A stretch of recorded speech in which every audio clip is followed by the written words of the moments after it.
আজ আমি একটা নতুন নিজের থেকে বানানো রেসিপি বানাচ্ছি। প্রথমে একটু পেঁয়াজ, তারপর তেজপাতা, গরম মশলা একটু ভেজে নিলাম। তারপর একটু চিকেন ভেজে নেব। অ্যাকচুয়ালি আজকে সলিড চিকেনটা আনা হয়েছে, তো সলিড চিকেন এমনি খেতে খুব ভালো লাগে না, তাই এইভাবে করলে খুবই ভালো লাগে। আপনারা একটু এইভাবে করে খাবেন, দেখবেন খুব ভালো লাগবে। এই সলিড চিকেনটাকে খুব ভালো করে ভেজে নেব, পেঁয়াজ, গরম মশলা এসব দিয়ে ভেজে নেব।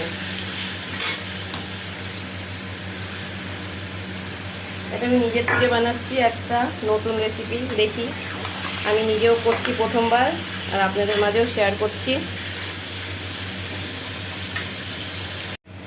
এবার আমি দেব আদা, রসুন, টমেটো, কাঁচা লঙ্কার পিউরি পেস্ট করা।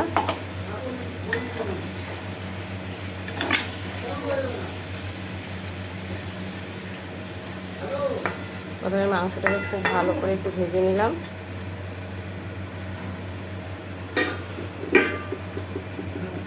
এবার আমি একটু লাল শুকনো লঙ্কার গুঁড়ো দেবো, অল্প একটু।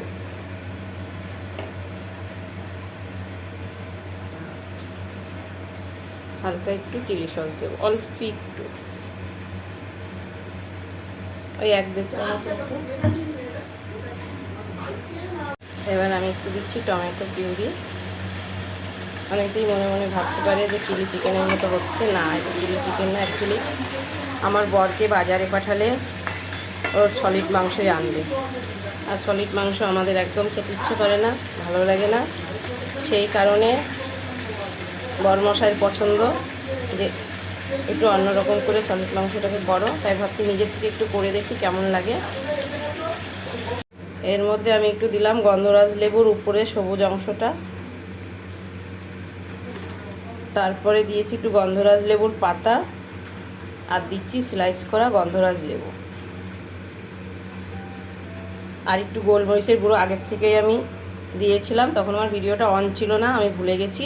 আর একটু গোলমরিচের গুঁড়ো। এবার এটা আমার রান্নার রেসিপি, গন্ধরাজ লেবুর চিকেন।